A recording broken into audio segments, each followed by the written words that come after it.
Hello. Do you see it? Hello, everyone. This is Cooperative City in Quarantine, and we have the number 11. So we have almost 3 months in quarantine, and slowly we are going to have a summer break. But today we will be talking about public life. There are 3 more episodes. We will be also talking next week about community venues and social inclusion in 2 weeks after this. And on the 19th of June, we will be summing up what we experienced in the last 3 months. And we will try to build up our next episodes on the experience of these 3 months. For this, we are collaborating also with Innovation in Politics. They just started a survey to capture what are the biggest challenges cities, municipalities, public servants are facing in this period and how they can improve their work in the second half of this year. But today, we are talking about public life, and I would like to ask my colleague, Chiara, what to present the topic of today. Okay, thank you very much, Banur, and thanks a lot for Cooperative Cities for organizing this. So this afternoon we are going to talk about public life with a specific focus on public space. So there has been a lot of talking about public space in the news. Of course, public space is one big issue now that we are facing this sanitary emergency. A lot has been said, quite a few things have been done. Many of the things done were concerning how we reorganize our streets. A lot of things that were done have something to do with mobility, or more to do with mobility than with what we call public life. So with the idea of enjoying public space, with the idea that brings us to the very nature of public space, which is a public infrastructure, which is something for everyone, which is a democratic space. There has been a lot of talking about let's say the conflictual or potentially conflictual relationship between let's say economic development issues and how we are rethinking of our public space in Italy in particular, which is where I'm talking you from. The issue of using public space to support commerce, to support the local economy in terms of making public space available for enlarging, let's say, businesses, it's quite a hot topic at the moment. So there is a lot of interesting issues that could come out from this debate. There is, of course, a lot ambiguous and a lot of things that that should call us as urban practitioners, as scholars, as people that design the city, but as much as people as that are practicing the city. All of this debate should bring us reflect upon what we want our cities to become in the next months and in the next years. And if it is so true that this emergency might be a great opportunity for rethinking the entire parts of our urban systems, then let's say the aim of this afternoon's talk is a bit about exploring which might be these new scenarios. We have got an incredibly interesting panel of participants this afternoon, and we are particularly happy about it because we could mix different perspectives and different voices that I'm sure will accompany you this afternoon into an extremely interesting debate about what's going to come out of our public lives once we have started rethinking or rearranging or remolding our public spaces in cities. Even if it's difficult, even if it can be controversial, even if there are many conflicting interests, all of these ingredients, I think, are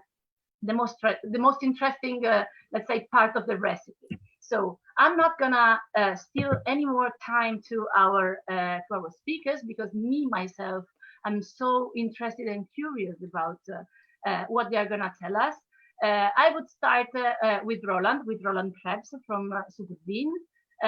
He is coordinating a project which is called Vienna, which is called Place City. And my question, well, our question for Roland is, what is Place City, of course, as the first thing. So tell us what we are talking about and how this project is being affected by the crisis at the moment.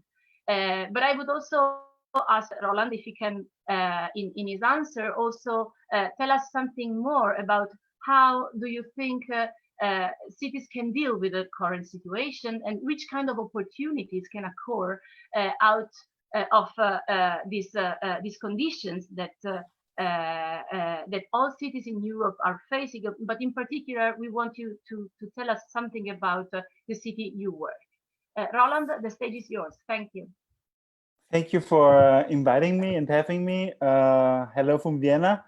I'm not coordinating the project. This is coordinated by the city of Vienna. I'm a collaborator in this project. It's a JPI Urban Europe funded project with the city of Oslo and city of Vienna.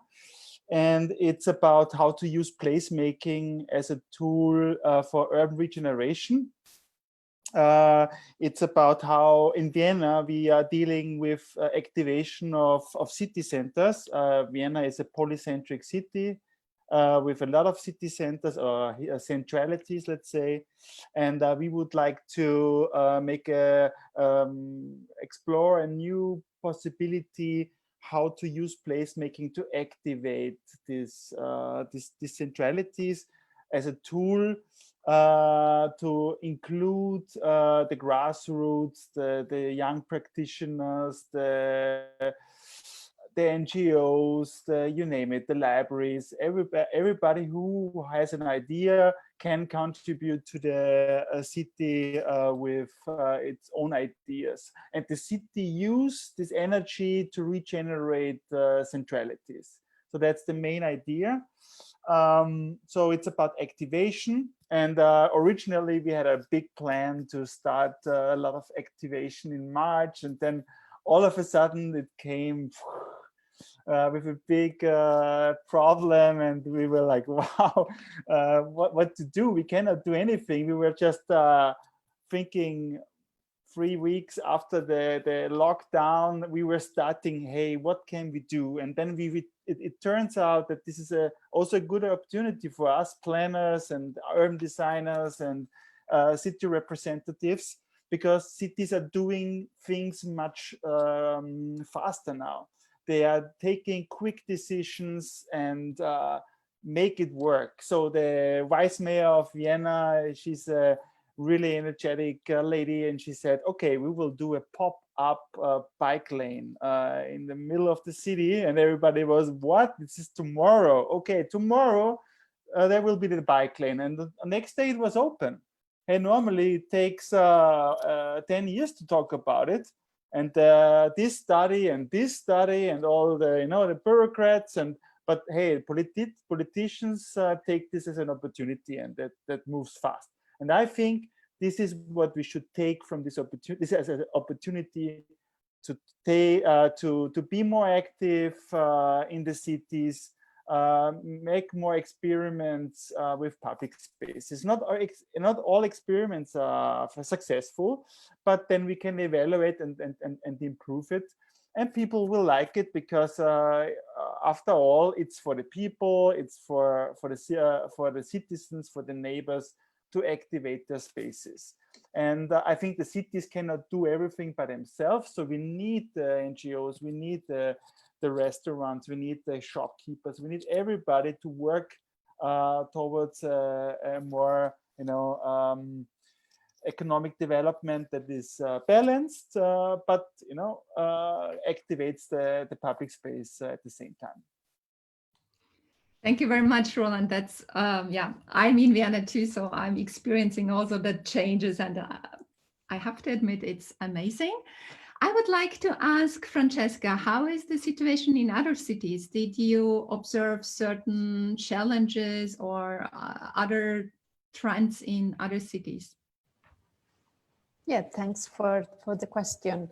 I was quite surprised very early during the lockdown. It was, I think, the first week we were staying at home.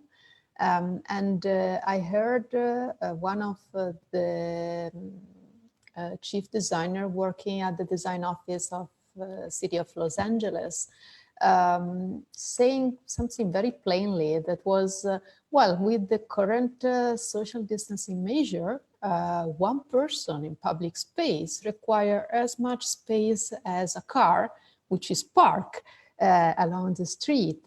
And somehow it was so simple, but also so powerful. Because I think exactly as Roland was saying, the advantage we have had during this month was to be forced to think in a radical different way about issues that we have been debated for decades. And definitely the amount of public space that is needed in a city, and even the balance between what is needed for pedestrian space and what is needed for cars. I mean, not the cars that are moving, but the cars that are parked for a long part of the day. It has been a debate, an endless debate, in which it was very difficult to prioritize choices. And somehow the very radical shift toward the city with nobody walking around was a dramatic way to think about our own priorities in using and designing public space. I don't want to say that we need actually to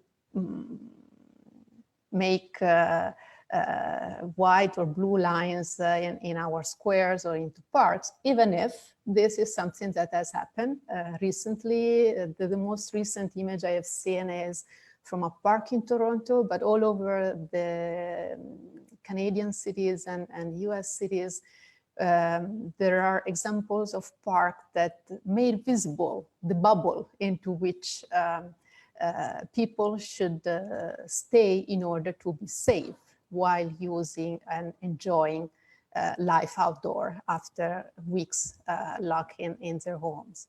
I don't think it is forever, but exactly as it was mentioned for pop-up bicycle lane, I think it could be a way to visualize issues that otherwise remain in abstract theories and debates. And this is very helpful for readdressing public debate, which I think in relationship to public space is something needed.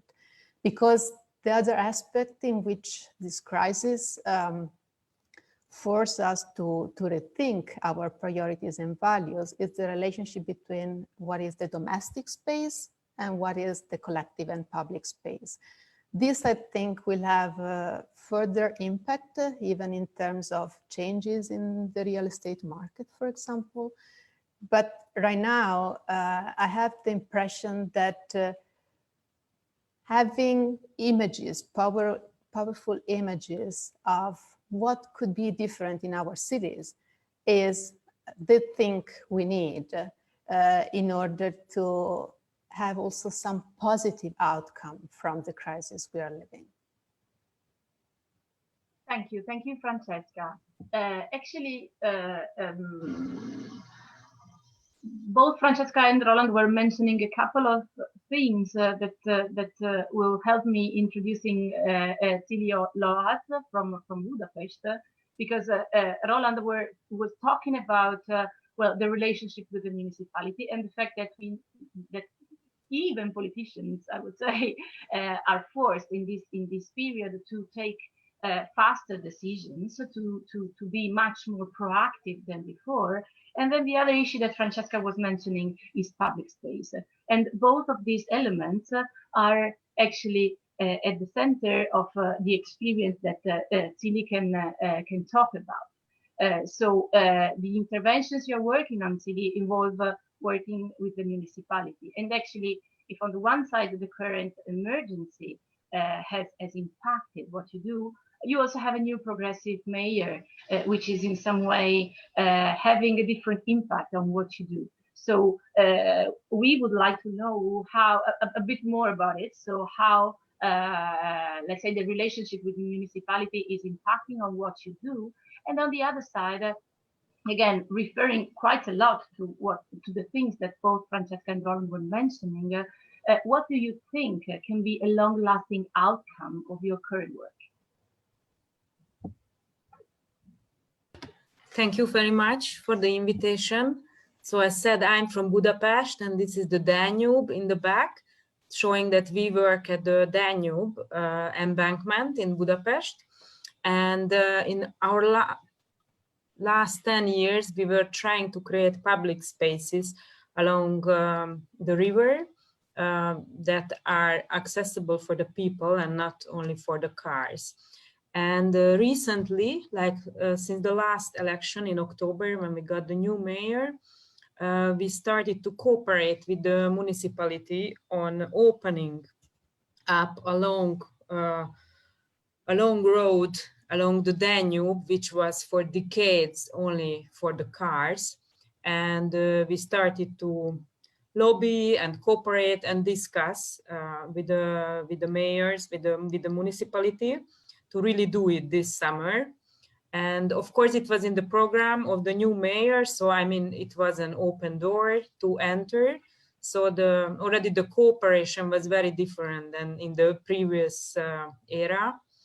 And we started to develop these 2 weeks in the summer that we would open up this place for the pedestrians. And then in March, the coronavirus and the lockdown came to Budapest as well. And of course, the whole process got into absolute chaos and what is going to be and so on. And at the moment, what is happening that we have this area open for every weekend till September. So actually, in January, when we went to the municipality that we would like to open this space for every weekend in the summer, they were like, no, we cannot do this in the city. And it would be a too big step for Budapest to do it. And now in middle of May, actually, because of the virus situation, they actually opened it.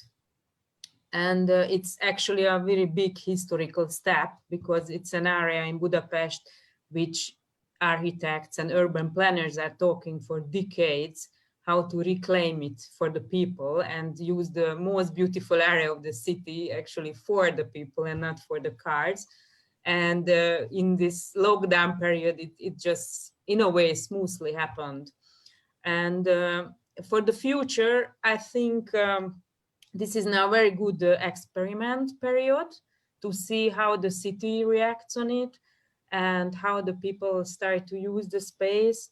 And I hope that we can keep on developing, of course, this idea how to use this area for the people, because at the moment we will have this weekdays for cars, weekends for people, but it's a good opportunity to really test how we can improve it to give it to the people. Thank you very much. I think it's very good to see how much space mobility takes, like the whole 5 days and the 2 days for people. And I would like to ask Corrado, how is it with the business? I mean, the public life was a lot affected and we walked through the streets. I mean, they are opening slowly, but everything was closed and it was not the city we were used. And that means also the finances will be much more different than other years. And there are at least 3 months where the income for all the small business, local businesses was not existent. So I would like to know how will the economic era change with this COVID, and where are the opportunities, and do you know of experiments in what do you see also in collaboration with the climate adaptation, with the health, and would you like to share with us your point of view? Thank you. Thanks a lot for the question, for inviting me. I think one thing that people don't realize is that small and medium businesses are the largest part of the economy. So more than, however you think about it, small and medium enterprises are the biggest part of the economy, whether you look at it from the GDP point of view or whether you look at it from employment and so on. So employment is actually, particularly in the last 5-10 years in Europe, 85% of employment is actually coming from SMEs. And I'm talking about SMEs because the SMEs have been the most badly hit by this COVID. Now, what is emerging at the moment is that it is clear that the economic model which we have worked to build in the last 20 years with many objections, for example, from our institute and so on, it clearly doesn't work. So we have spent a lot of time trying to build a certain economic system and a certain type of resilience within the system. And then we've discovered that the economy, it is enough to have a very small lateral shock, like this virus, which is very small shock. It's not a big shock, it's not Ebola, so it doesn't kill the entire population. It is contagious, but not extremely contagious. It is contagious, but it's not terrible. So overall, it is a small shock, yet it has completely thrown the economic and financial system out of kilt. So we are, all the resilience we have tried to build over the last 20 years, starting with the 2000, it is actually not working against something that the OMS was forecasting like 10 years ago already. And so something we knew was coming, and yet all that we have done has not been able to cope. So it's clear that the economy we built is not the one we need. And so certainly one of the things we have to do is to rethink the aims of the economy. So what I'm trying to say is we have to go back to a world where the economy is just a service to society. So what the center is society and what we want from society. What is the aim and the objective? The vision, if you want. And the economy is just a service. So it's like a tool. It's like you use knife and fork to cut a steak, and in this case, the steak is how we can live together well on the planet. And the other thing this crisis has done is that it has shown us, beyond the weaknesses of the system we have built, it is showing us the differences, the inequalities have been magnified by the crisis. If you look at the worst, at the segments of society that have been worst hit by the crisis are actually the weakest strata of society. The super rich are not suffering, the super skilled are not suffering, the people who can telework are not suffering as much as single women who work in the gig economy with 3 children. Or so we need to rethink a lot of the economic development models we have built recently, particularly recently. I'm referring here to the gig economy. I hope there will be questions on this, and I don't want to occupy too much space, so I stop here. But this is the first thing that is emerging. That is, we need to rethink what we have thought as right in the last 20 years about the economy, about our economic development model. Wow, Corrado, thanks a lot. A big thing to reflect upon. Well, I would like to involve in this conversation our speaker from Valencia. I would like to ask Ramon. Well, Ramon is a member of Placemaking Europe organization. So, and he is currently working on an initiative which is called Places After COVID, and which is quite interesting and quite the point, considering how we framed this conversation now. So our question for you, Ramon, is well, the first one how do placemakers are responding to the crisis at the moment? And of course, we would be extremely interested if you could make any specific example, talking about any specific experience which is ongoing. Yep, thank you. Thank you very much for having me. I'm really excited to share the screen with you, and I couldn't agree more with the last statement by Corrado. I do feel that this crisis is precisely acting as a mirror, as a magnifying mirror. So it's really showing which are the dysfunctionalities of our cities and places, but at the same time, it is increasing them in a really self-evident way. And I think placemakers are used to deal with crisis and also to act short-term and fast. Also, the different communities of artists, do-it-yourself urbanists or tactical urbanists all around the place were really fast, improving some solutions, trying to keep the bonding, the social proximity in terms of physical distancing, rethinking our balconies as public spaces, generating a lot of like community practices that were like giving mutual support and so on. And that's been magnificent. But I think now it's time to think long term. No, it couldn't be a better moment to think about the future of our cities or the places that we inhabit, precisely because the economy that our lives were embedded in or are embedded in, it showed that it's not working that well. So these dysfunctions are very visible.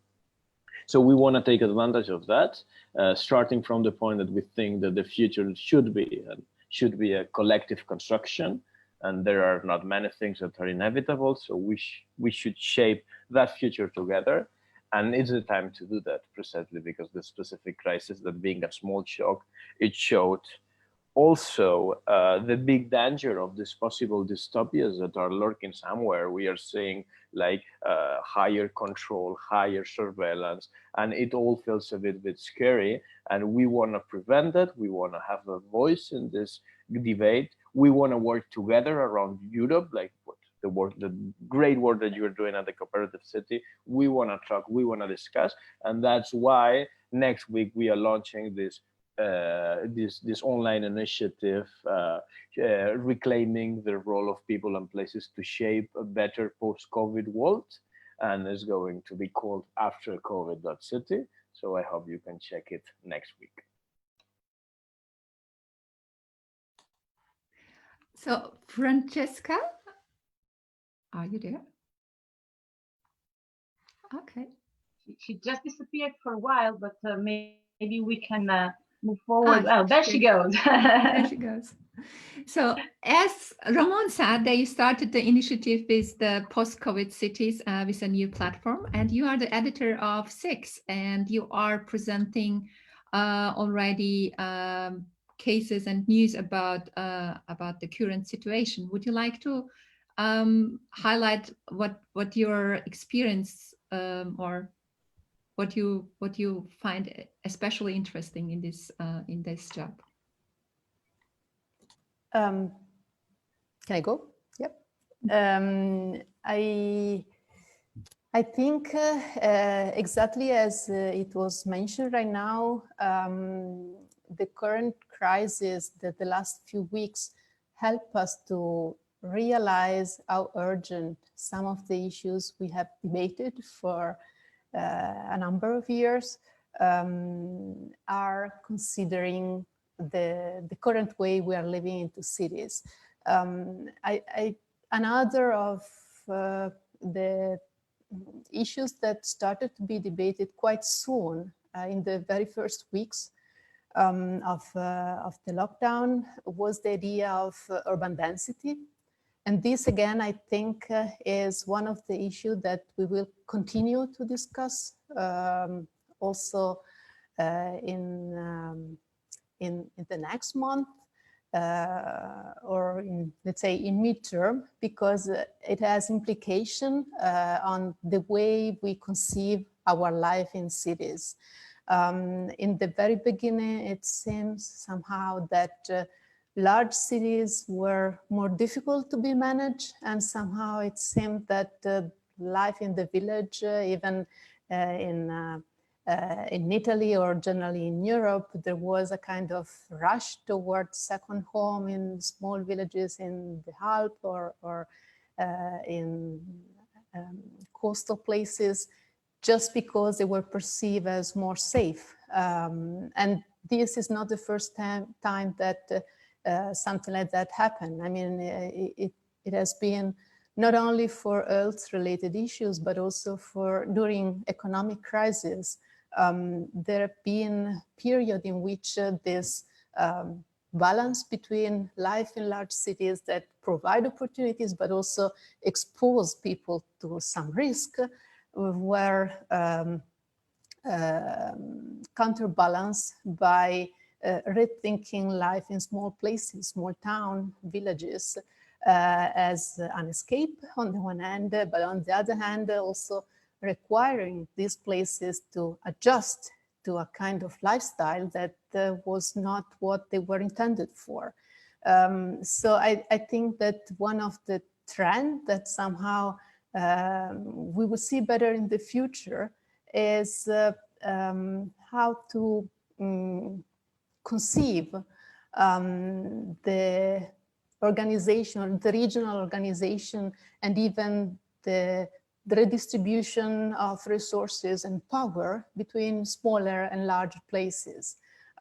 This, I think, is also a way to think better about the issue of social and economic inequality that, again, as was mentioned before, is one of the big things that the current crisis helped us to visualize in a radical way. It is something that we were not really prepared to see again in Los Angeles, but it was also something I discussed with Chiara because it happened right here in Torino, to see homeless becoming visible to everybody. It was so easy until a few months ago just to neglect their existence. But with the city that was rather abruptly deprived of regular inhabitants, people without a home that therefore couldn't stay at home as it was recommended by public authority, became the owner of public spaces. And this is something that could have had, I'm not sure it really had, but could have had a rather disruptive effect, again, on the priority that local government may want to share and responsibility local government may want to share. So the reorganization or reframing what is public and social responsibility, I think, is one of the big things that even in our blog we have tried to discuss. I would like to ask all the audience, if you have any questions to our panelists, please share it with us. We will try to ask them, our panelists. I wanted to say, if there is the trend more to go to rural areas, isn't that a little bit the biggest problem, that there is a high demand on urban living because of job, because of the public life, but also health system, school system, and so on. How would that affect the long-term goals of bigger cities like Vienna? Would you like to comment on that, Roland? Hey, well, I don't believe that we should move to the rural, because I really believe that we have to create a city that is walkable and where you have not only one center, but you have a lot of smaller places like villages, like let's say, within the city. So if you have everything reachable in 5 minutes, so if you create the 5-minute city with the services and the the shops and so on, then you create a life that is walkable and that it's manageable. If you have the big, the big beast metropolitan area with just having one city center, like in Latin America is the case, and a lot of places, because with the car we go a lot further, and then we depend on the car again, and we create a big problem. So I think that it's good to have this discussion with the social and the economic development as well, because I think this works well together. Also with the green city development, so environmental development also. So we can create a city that is resilient, that is a green city, but has everything much more closer, and not everybody has to commute all the way through the city. So I think that we need a real closer city, a village-like. I like this term. And the city of Vienna also did a policy about that even before the crisis. And it's called the Polycentric Vienna. And it talks about that if you want to develop a new neighborhood in Vienna, you have to build the social infrastructure and the shops. So what we see now all over Europe is the big death of the ground floor areas right now. So they are closing, the shops are closing. But I think this is what we need the most, actually. This is what rescues us from this problem, and it will come back. So in 5 years, in the midterm, in the long term, it will be fine, but we need it. Thank you, Roland. Well, in the meantime, we received a question, which I will read you in a couple of minutes. The question is from Levente Poliak, which is saying this: in Budapest, the local government has opened several vacant properties to host homeless people and built some container quarantine facilities. Can you see who homeless housing policy might change on the long term because of COVID-19? I mean, I would ask this question from Levente. I mean, we had similar things taking place in Milan. The municipality was using a vacant hotel for organizing a temporary quarantine facility for people that were needing to stay, let's say, in a safe place for a time. So I think that this issue, which is presented by Levente, is showing one important potential that hasn't been, I think, discussed that much actually in the European debate, which is what cities can do, or what city could do to respond proactively to the crisis. The first month, I mean, I talk for Italy, but we were a bit investigating with 6Cs also in other contexts. In the early stages of the lockdown, municipalities were not so not that much the protagonist of the scene. They were, I mean, especially in Italy, they were in some way relying on the central state, even if they were not. They were also very critical. So in this sense, Levente's question, the experience we had in Milan with vacant spaces, is showing that there are so many resources that cities as complex systems can offer, also in order to start to rethink the economic framework, as Corrado was mentioning, but also some mechanisms that were in some way, that you all in different ways were referring to. So in this sense, this is a question for any one of you who feels like breaking the ice and answering, but which are the resources, the urban resources, and not only the open space, which has been mentioned at the beginning of this talk, but I think there are many other resources that cities as complex systems can offer in this sense, and they may be physical or non-physical, depending on how we want to exploit them or take advantage of them to rethink or rephrase some of the current debate. I don't know who feels like taking the challenge. Ramon, the stage is yours.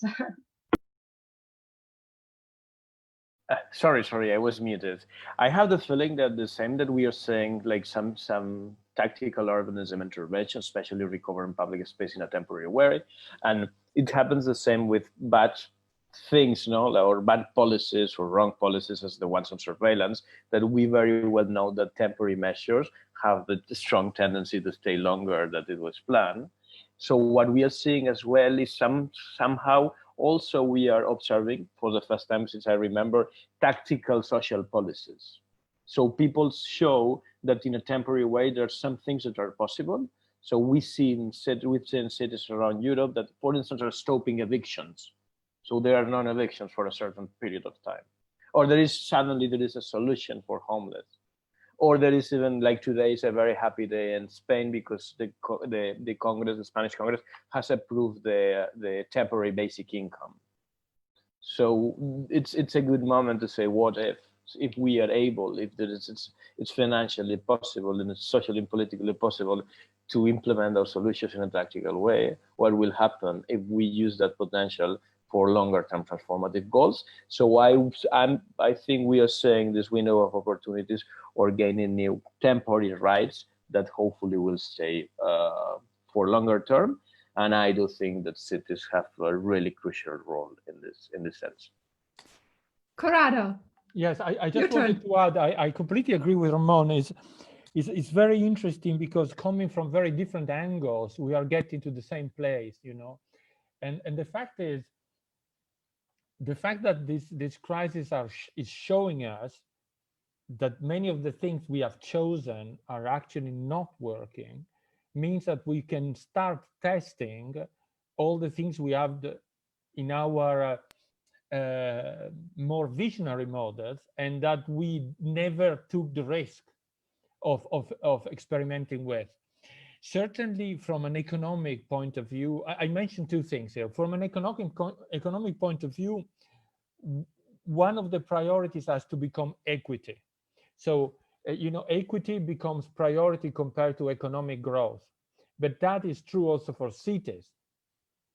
I mean, so far, many of the cities across Europe, well, let's forget about other countries like the United States, where this has been a choice since, you know, probably the 50s.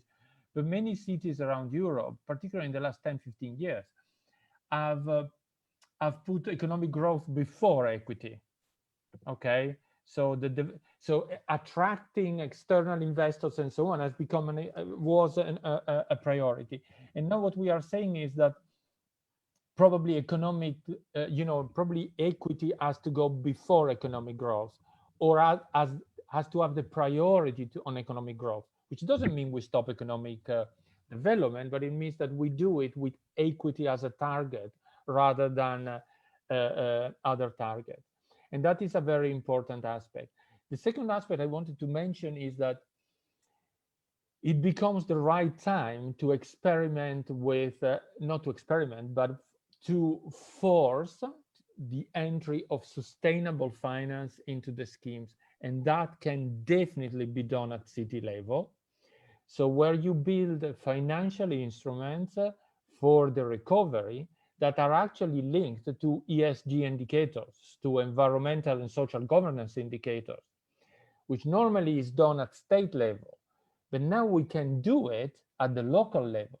You know, nothing stops a city issuing bonds that are linked to ESG criteria.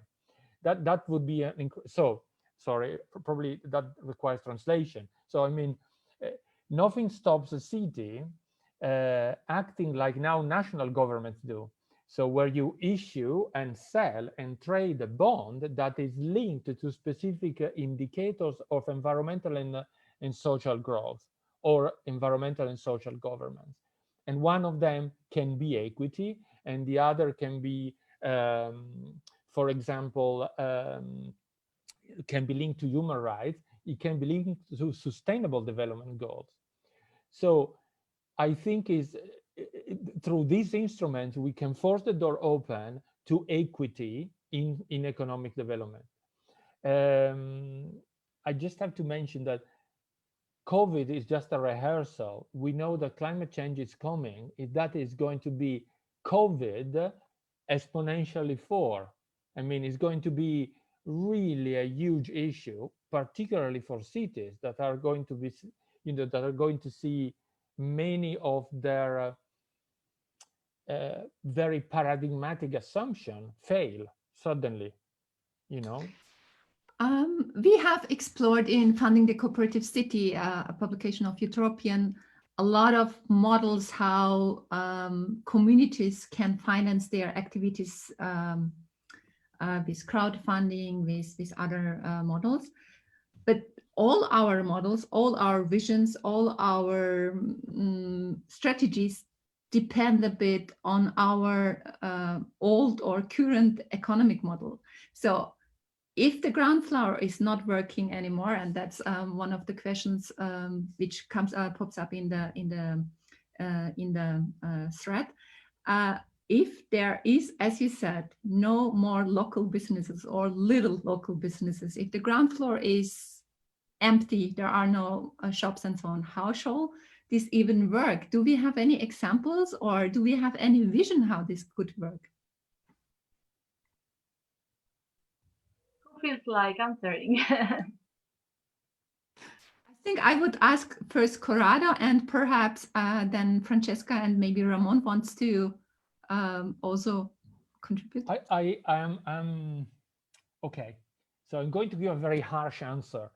I think we should do the opposite. I think we should fill the ground floor. What I'm trying to say is what we have seen so far, but during the crisis, is that our old model is favoring vulture capitalism. So vulture capitalism is that capitalism where every situation can be exploited for profit because there's no rules. So, for example, Amazon can plunge into the middle of the crisis and deliver one item per package at a very, very high environmental cost because they don't pay the environmental cost. We pay the environmental cost of Amazon delivering one book to one person in one city very far away, and we all together pay their environmental cost. That's the reason why Amazon can come in and destroy the ground level. But if we go back and rethink the economic model, we have to raise our hands and say, my dear, and this is one of the 5 points we have raised as SEI recently in an open publication that went to policymakers. We really have to rethink the taxes in terms of environmental impact. Amazon wants to trade one item at a time. They have to pay the cost of addressing the environmental impact. So delivering one book on the beach to someone who wants one book a day instead of waiting 2 months and ordering 50 books will cost £6,000, and it will be impossible. So that person will walk to the nearest shop. So the point is, the reason why the ground floor is becoming empty is not COVID. It's because we have built a financial and economic model that is emptying the ground floor. COVID is only the trigger. It's like your lamp in your kitchen is not being lighted by the trigger. It's lighted by a power station somewhere, and the power station is the economic system, and COVID is the tiny trigger. So it has nothing to do with COVID, the fact that the ground floor is empty. COVID has only accelerated the emptiness. So what we have to do is to start saying, let's tax environmental impact the right price.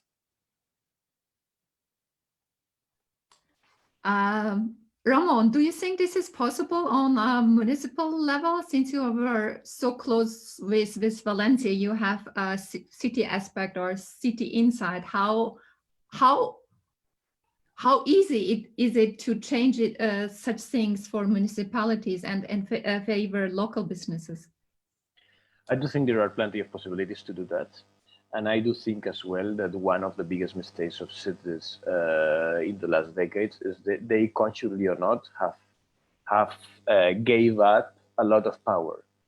They do still have a lot of power to do things. Generally around Europe, first of all, they have the exclusive right to do the zoning laws generally. So that's an immense power. They have power over mobility.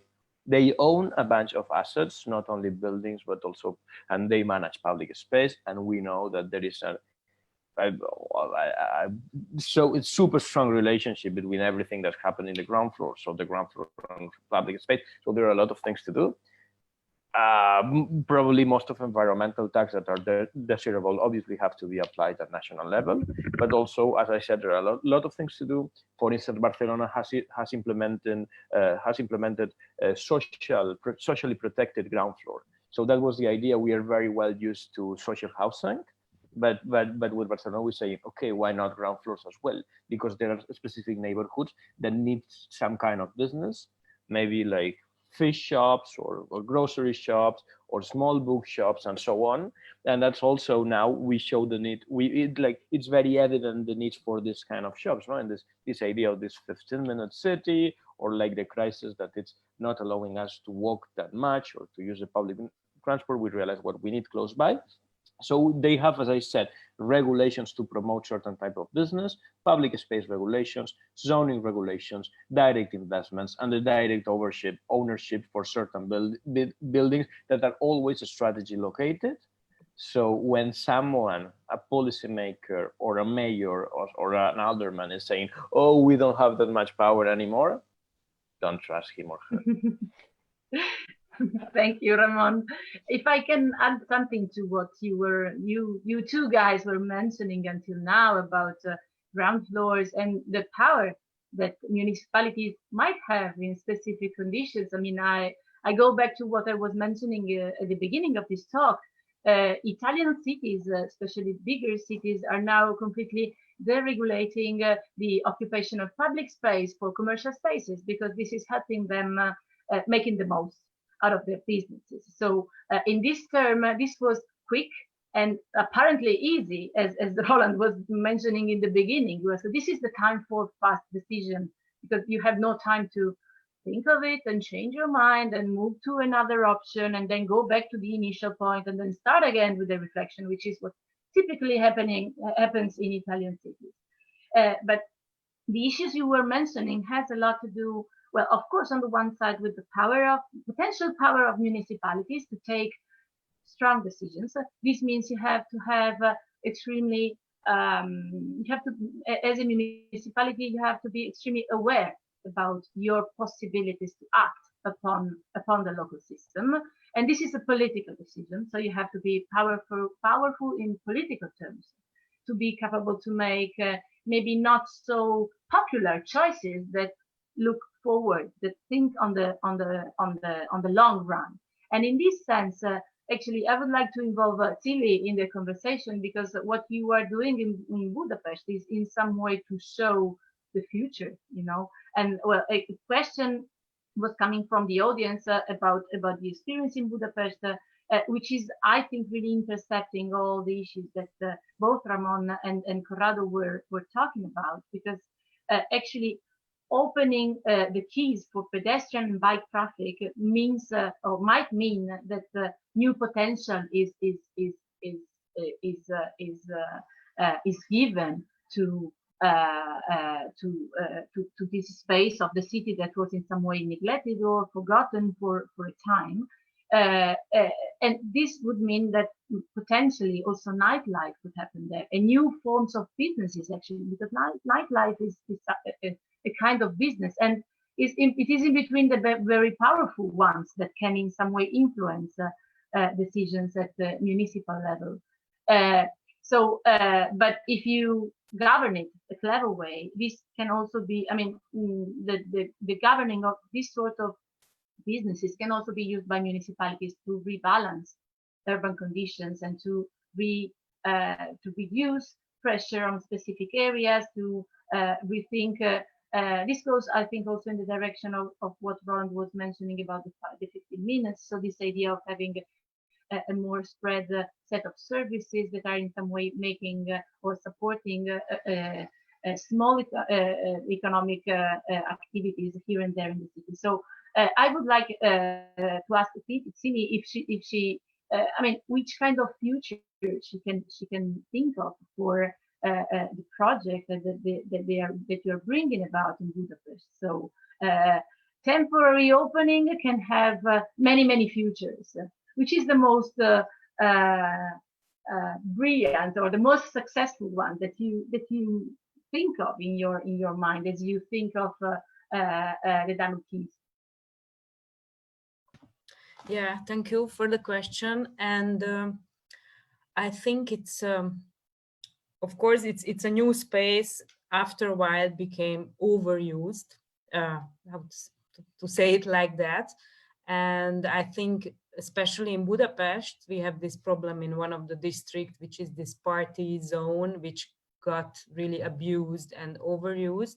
And I think based on the last decade's development in Budapest, when a new spot appears, it has this track to get overused. Like it happened with the Liberty Bridge opening up. Like at the end, there were almost too big crowd on it.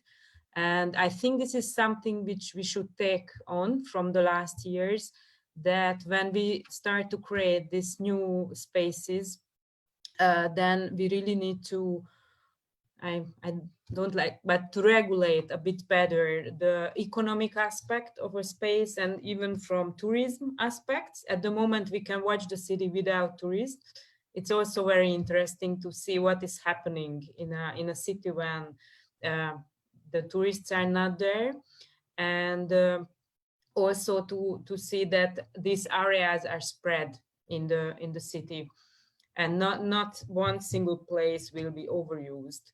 And our mission or our vision is to protect the Danube embankment from this process, because it's very easy to see that when we open the space for the public, then in 4 to 5 years, it will be lots of bars and maybe too much bars. And I think it should be more a balance between profit-making facilities and also recreational and free areas. And what our NGO is really promoting, that many of the places should be really free. So not even without buying a mineral water, that you should go to a place and sit down, even buying a single coffee. But we are aware of the economical aspect of sustaining and maintaining places. But we will really guard the space to keep it in this balance. So this is our vision for the place. Thank you, Cili. I would like to make a final round, since we have already 6 o'clock. Unfortunately, the time passes so fast. I would like, since we are such a diverse group who are acting or working with the public space, I would like to invite you to wish one thing for your initiative or for your project. It might be from administration, it might be from the public, it might be from the planners, whatever. Just one wish. What would that be for the upcoming phase in the 2020 second half year, or then 2021? What would that be? Roland, would you like to start? Here we go. Yes, my wish is that we don't have an increase of the cases of the corona, that there is no second wave in our cities. And we have a lot of plans starting from October, including a call for participation starting from September. We have an urbanized festival mid-October in Vienna. Will be online, I hope. And this is my wish. And we do a lot of winter placemaking then in our city. Great. Corrado, would you like to continue with your wish? Yes, definitely. My hope is that we learn the lesson. And I stop there. You know, the lesson that is trying to teach us COVID in a, well, harsh, but less harsh than what's coming next way. And I hope we learn the lesson and we focus again on safety net, resilience, equity, and we start creating rules that frame these strange economic and financial behaviors that are endangering us all. Francesca, what would you wish? I would say I hope we are not going to stop to look at things in a different way as this dramatic experience taught us. And I also hope that there would be less competition among cities and a little bit more capacity to learn from each other. Also, let's say, disrupting the idea that we had before, that big city run with big city and small places run with small places. I think that we have learned that the way space is organized and the way space is lived need to be refocused on the dimension of person and people. So there is much that even large places, large cities can learn from village initiative, for example, as well as technological impact and innovation in small places. Perfect, thank you. Cili, we had many Budapest people in the watching us, and there was sometimes the mention of we have to be watching out with our initiatives that we don't overprivilege others. So would you like to continue what your wish is? Yeah, I wish to my NGO, and it's a short-term wish, that we will be creative to find out new forms of keeping interaction, social interaction in the city in this pandemic safety way. Because this is the biggest challenge for us now. We used to organize a lot of open space community events, and now we really have to rethink what kind of activities and in what format we are going to do that they are still happening, and it's giving space, real social space for the people, but it's still in the frame of the current situation, and that we don't push this reality away. And be creative and gentle with it, with us. Ramon, Yeah, the floor is yours. so I have your to wish. actually I have two wishes. First of all, that cities don't miss this opportunity to emerge from the crisis being more sustainable, equitable, inclusive, and healthy. But also I have another wish, and my deepest wish is that we see in the following years a new golden age of utopias.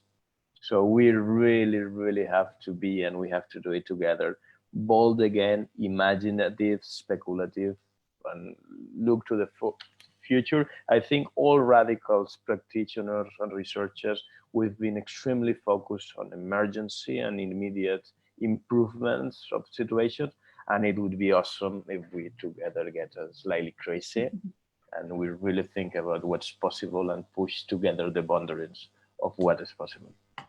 That sounds amazing, Ramon. Thank you. It was a great pleasure to discuss with you. Corrado, you are muted, but I guess I know what you were saying. No, I thought it was the perfect conclusion what Ramon said. Yeah. Totally.